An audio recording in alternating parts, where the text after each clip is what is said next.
saya. Sa unang hirit, misyong totoo ang unang hirit, ang saya-saya. Mga kapuso, ito yung mga high kasi sabi na magiging swerte ngayon 2012. Kaya pag-usapan po natin sila. Kasama natin si Mr. Noel Rafael ng Avalon Zoo. Good morning, Noel. Welcome Good back. morning. Nice to be back. Oo nga, nice to be back talaga for you guys. Yeah. For you guys, animals. For you guys, animals talaga. Oo nga. Uy, teka, ito na yung mga swerte ngayong 2012. So pag-usapan natin Sabi sila nga nila. isa-isa. So ito muna tayo sa pagong. Alright, ito yung narinig ko about them ha. Ito mga pagong daw kasi, dahil nasa water element ito, gaya ng year na ito, na sinasabing nasa blue or water dragon na element. At di ba? So, swerte sila dahil water sila. Yeah. Nasa water sila. Lalo na itong mga katulad ng mga turtles na to, na mga tinatawag natin mga terrapin or Oo. mga semi-aquatic na mga turtle. Okay. Yun. Actually, Mahirap pa alagaan itong mga to? Kasi medyo komplikado. talaga? Simple lang siyang alagaan kung alam mo yung basic needs niya. Pero Okay. medyo komplikado. Kasi hindi lang pagkain, hindi Oo. lang tamang bahay ang kailangan niya. Oo. Dahil siya ay cold-blooded, siya ay reptile, kailangan niya ng Cold-blooded? init ng araw. Okay. So, kailangan meron kang ibibilad mga natin siya sa araw? 1 Ganun? or 2 hours basking time or yung pagbibilang Nasa ilalim ng araw? Oo. Pero syempre, hindi yung tirik na tirik yung araw. Ay, wag naman. Baka mamatay sila. Baka maluto naman to, di ba? Oo. Maging turtle soup. Masarap yun. Ayun. Hindi pa nakakain nun. Anyway, okay. So, yun. Yan ang, Yeah. yan ang pagkaalaga sa kanya. So, it can be complicated for those who don't know them. Yeah, oo. Okay. Madaling pakainin in the sense na kahit ano kakainin ito. Oo, pero like again, dapat hindi tirik ang araw. Tama. Parang ayoko na yata mag-alaga ng pagong. Tsaka may isa pa niniwala yung ibang mga Chinese na pagpagong daw kasi mabagal sila. So, mabagal sa negosyo.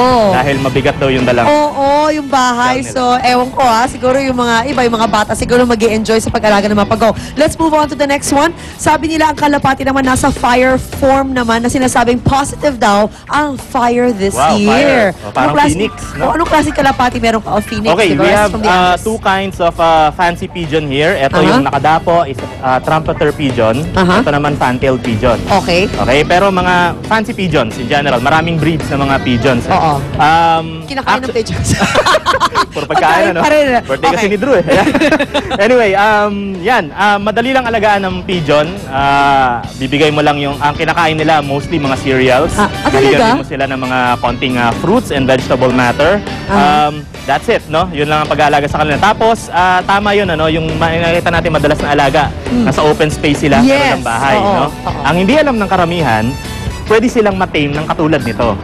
Pwede silang mahawakan. Hindi sila lumilipad, Yeah, no? oo. Walang tali yan, ha? Yan, oo. Walang tali silang pareho. Pero pwede ba silang maglipad ng message for me? Pwede naman. Parang instead of email, di ba? Yan. Di ba? So, train mo lang at an early age. Mas maganda ikaw yung mag-hand rear and it will be tame like that. Pwede ba paliguan yan? Pwede naman. Pinapaliguan niya? I-sprayan mo lang. Talaga hindi mo sasabunin, ibabrush Every day ka naman kasi nag-groom ang mga ibon. Eh. Alright. Let's go naman to the manok. May mountain power naman daw ang manok at meron tong magnetism effect. Kaya sinasabi nakaka-attract ng swerte. Swerte rin daw. Swerte kaya sila sa pera. Yan ang tanong ko. Ang laki nila. Ang laki nito. Ang laki. This is a big Yeah. bird. Ang dala natin ay isang mga kabir chicken. Ano yun? Kabir. Na-develop Hindi ito naman sila beer? Hindi.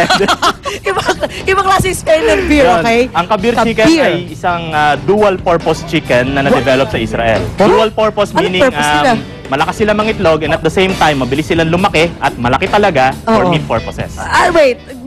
Mabilis sila mangitlog? Gano'ng kalaki? As in normal size na eggs, ha? Yeah, I'm normal just size really ng wondering. eggs. Pero marami silang mangitlog, no? Very efficient layers din sila. Uh-huh. Ang isang clutch nila ay 10 in a clutch. Oo. So, mga 10 days sila mangingitlog ng dire-diretso. No way. Yung babae. Oo. Tapos, magpapahinga lang ng mga 4-5 days, Aha. mangingitlog uli yun. Pwede ko ba ito alagaan sa bahay? O mukhang mahirap yata. Ang laki niya eh. Actually, malaki, mukha lang siyang nakakatakot. Pero Nakakatakot nga. napakababait ng mga manok nito. Talaga? Mm-mm. Pwede ba siya sakyan ng mga Sa bata? mga petting zoo, madalas na makita mo sa mga petting zoo, ito yun. Tinatry pa sila sakyan ng mga bata kasi mukha silang bird na pwedeng sakyan. Ang laki talaga eh. Hindi naman. Diba? Parang pwede siya para kapalit ng aso. Monster chicken. Yung pangalan niya, main dish natin naman.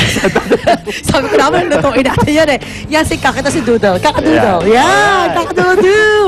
Okay, thanks very much. Noel Rafael of Avalon Zoo. Si Rabbit next time na yan. Pero may swerte rin na Rabbit next time na lang. Yeah. Uuwi ko rin siya sa bahay. Tapos when you come back, I give it back to you. Tama. Joke. Okay, mga kapuso, dyan na po kayo. Balik agad ang unang hirit. Kakadoodle-doo. Bird and